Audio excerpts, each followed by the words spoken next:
Hello South Africa. I've survived before, Phalatse hopeful ahead of no confidence vote.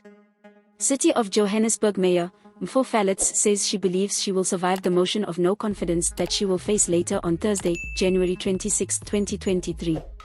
The executive mayor revealed this during a media briefing on City Power's mitigation plan on the rolling blackouts on Thursday morning, saying she has survived before and believes she will survive again. Dr. Phalatse's mayoral chain has been in jeopardy since the Democratic Alliance, DA, had a fallout with the Patriotic Alliance, PA, in September 2022. This led to Phalatse subsequently being voted out, but the Gauteng High Court in Johannesburg then nullified the move after it found that her removal was unlawful. The PA has offered to rejoin the multi-party coalition, under the condition that it is given 2 MMC positions in the council. However, the DA wants the PA to have 1 MMC position and a chairperson position for one of the Section 79 committees.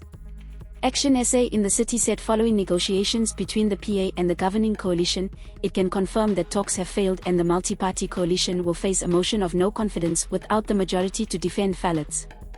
The ANC's Dada Marero, who temporarily took over after Phalatse was ousted, said they're confident that the city of Johannesburg will have a new mayor.